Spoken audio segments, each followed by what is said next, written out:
بسم الله الرحمن الرحيم. الرحمن علم القرآن، خلق الإنسان علمه البيان. الشمس والقمر بحسبان، والنجم والشجر يسجدان. والسماء رفعها ووضع الميزان، ألا تطغوا في الميزان. وأقيموا الوزن بالقسط ولا تخسروا الميزان. والأرض وضعها للأنام، فيها فاكهة والنخل ذات الأكمام، والحب ذو العصف والريحان. فبأي آلاء ربكما تكذبان؟ خلق الإنسان من صلصال كالفخار، وخلق الجان من مارج من نار. فبأي آلاء ربكما تكذبان؟ رب المشرقين ورب المغربين. فبأي آلاء ربكما تكذبان؟ مرج البحرين يلتقيان، بينهما برزخ لا يبغيان. فبأي آلاء ربكما تكذبان؟ يخرج منهما اللؤلؤ والمرجان. فبأي آلاء ربكما تكذبان؟ وله الجوار المنشآت في البحر كالأعلام. فبأي آلاء ربكما تكذبان؟ كل من عليها فان، ويبقى وجه ربك ذو الجلال والإكرام. فبأي آلاء ربكما تكذبان؟ يسأله من في السماوات والأرض، كل يوم هو في شأن. فبأي آلاء ربكما تكذبان؟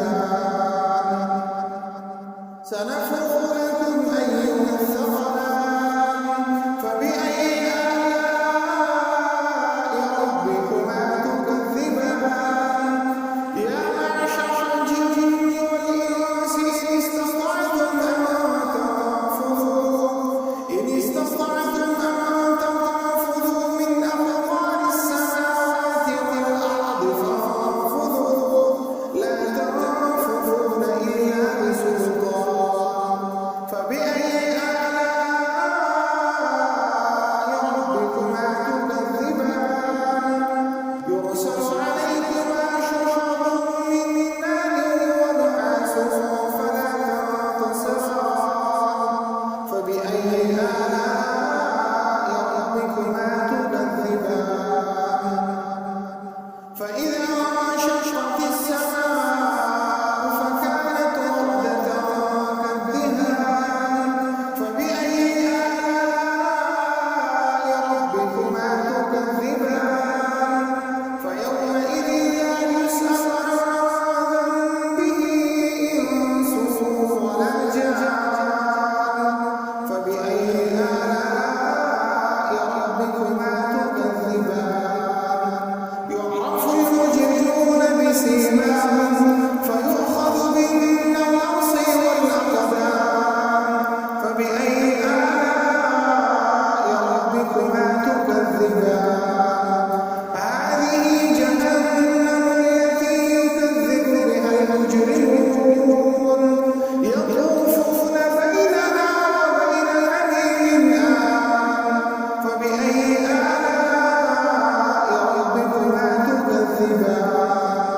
ولمن خاف مقام ربه جنتان. فبأي آلاء ربكما تكذبان؟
فيه